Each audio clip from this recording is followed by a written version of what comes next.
Noneho reka turebere hamwe icyo bishatse kuba byasobanura mu buryo bw'umwuka kugira ngo tubashe kuba twagenda tubyumva neza mu buryo bwose. Ariko se byagenda bite niba warose ugeze mu mahanga ugahura n'ibibazo bigiye bitandukanye?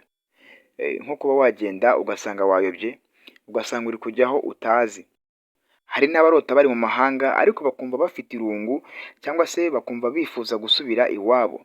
Bene izo nzozi zishobora kuba zakerekana ko umuntu muraho neza abakunzi ba Dream Zone TV show, ndizera ko mumeze neza aho mugiye muherereye hose. Njyewe muri kumva nitwa Aizo w'i Rwanda, naho iyi ngiyi ni Dream Zone TV show. Ndabashimiye cyane kongera kumva ikiganiro gishyashya twabateguriye kuri uyu munsi wa none. Ntabwo nza kuba natinda, reka tugende tubiganiraho byinshi bigiye bitandukanye. Uyu munsi rero tugiye kuba twaganira ku nzozi abantu benshi cyane bakunda kurota, ariko bakaba badakunda gusobanukirwa icyo izo nzozi zishatse kuba zasobanura.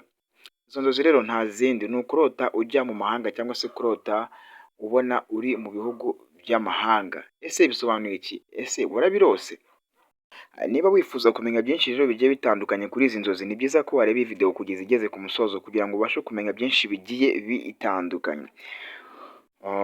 None se iyo urose uri ku mupaka cyangwa se wamaze kugera mu kindi gihugu, byo bishatse kuba byasobanura iki? Reka tubiganireho neza kugira ngo mukomeze kugenda mubisobanukirwa neza cyane. Niba usabe mushyashya kuba wakanda subscribe, ndetse nawe musangwa urebe ko wayikanze, ubundi uyikande dukomeze kugenda twagura umuryango wa Dream Zone TV show. Reka dukomeze. Mbere na mbere, kujya mu mahanga mu nzozi akenshi bifatwa nk'ikimenyetso cy'urugendo rushya mu buzima bwawe. Ntibisobanuye ko uzafata indege ejo cyangwa ejo bundi, cyangwa se bivuze ko niba birose bigomba guhita bigenda uko nguko birose, oya. Ahubwo bishobora kuba byasobanura ko hari impinduka zikomeye ziri hafi kuba mu buzima bwawe. Ikindi kandi, hari igihe umuntu aba amaze igihe kirekire aharanira iterambere, ashaka akazi keza, ubucuruzi bwagutse cyangwa se amahirwe mashya. Ni ukuvuga ngo rero iyo arota yagiye mu mahanga, bishobora kuba ari nk'uburyo ubwenge bwe cyangwa se amarangamutima ye abigaragaza, cyangwa se agaragaza ibyo byifuzo bye byo kuba yagera kure cyane hashoboka.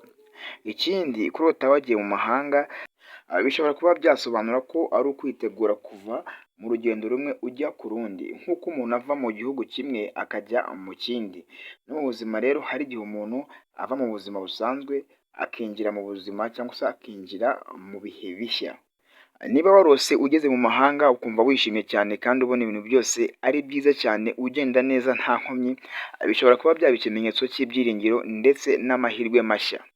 Bishobora kuba byakwereka ko ufite intego nziza kandi ko uri mu nzira yo kugera ku byo wifuza. Ariko se byagenda bite niba warose ugeze mu mahanga ugahura n'ibibazo bigiye bitandukanye? Nko kuba wagenda ugasanga wayobye, ugasanga uri kujya aho utazi, cyangwa se ukumva ufite ubwoba. Ibyo bishobora kuba byagaragaza urujijo cyangwa se impungenge ufite mu buzima bwawe. Reka nizere ko mwese aha ngaha tugeze mwamaze gukanda subscribe, kandi muri kugenda mukanda like niba ino video yagushimishije. Nyamuneka rwose wibuke ukande like kandi usangize ino video abantu benshi bagiye batandukanye, uyikoreshe igere ku bandi bantu benshi. Biradufasha cyane, biradufasha. Nkwibutsa ko iyi ngiyi ari Dream Zone TV show, naho njyewe ndi Aizo w'i Rwanda nk'uko mumaze kugenda mubimenyera. Uyu munsi turimo turaganira ku nzozi zo kurota ubona wagiye mu mahanga. Ese bishatse kuba byavuga iki? Umuntu uri kudukurikira ari kugenda amenya byinshi kuri izi nzozi. Reka dukomeze tugenda tumenya byinshi bigiye bitandukanye.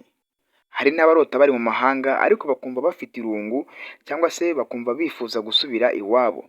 Bene izo nzozi zishobora kuba zakerekana ko umuntu hari ibyo yatakaje cyangwa se ko yumva adatekanye aho ari ubu ngubu.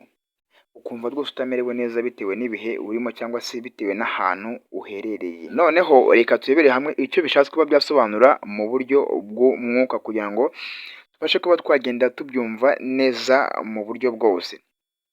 Mu buryo bw'umwuka basobanura izi nzozi, cyangwa se basobanura ko izi nzozi ziba ari nk'ikimenyetso cy'urugendo rushya cyangwa se impinduka nziza ziri imbere. Ariko nanone ni ngombwa kwibuka yuko inzozi zitagomba gufatwa nk'ubuhanuzi bwuzuye, ahubwo zishobora kuba ubutumwa budufasha gutekereza ku mibereho yacu no ku byifuzo dufite. Niba rero nawe ujya urota wagiye mu mahanga, ukwiye kwibaza ibi bibazo. Ikibazo cya mbere, ese hari impinduka nshaka gukora mu buzima bwanjye? Icya kabiri, ese hari amahirwe mashya ndi gushaka? Naho ku cya nyuma kandi ariko cya gatatu, ese hari ubwoba mfite bwo gutangira ibintu bishya? Muri make kurota wagiye mu mahanga akenshi bifitanye isano n'impinduka, iterambere, amahirwe mashya cyangwa se urugendo rushya mu buzima. Gusa ibisobanuro nyakuri biterwa n'imiterere y'inzozi n'ibyo uri kunyuramo.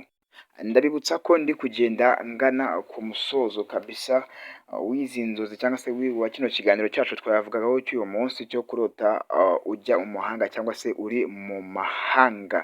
Ubwo rero twagiye tuvuga byinshi bigiye bitandukanye, umuntu wabanye natwe ndizera ko yagize byinshi cyane amenyera muri kino kiganiro. Ubwo rero reka ngende mbashimira mwebwe mwese muba mwakurikiye kino kiganiro cyacu paka kigeze ku musozo. Gusa nkwibutsa ko niba wabonye wakunze kino kiganiro cyacu, ni byiza ko wakanda like kandi ugasangiza abandi ino video kugira ngo igere ku bantu benshi bagiye batandukanye, kandi wibuke kuba wakanda subscribe kugira ngo ibintu bikomeze kuba byagenda neza cyane. Iyi ngiyi ni Dream Zone TV show, naho njyewe ndi Aizo w'i Rwanda.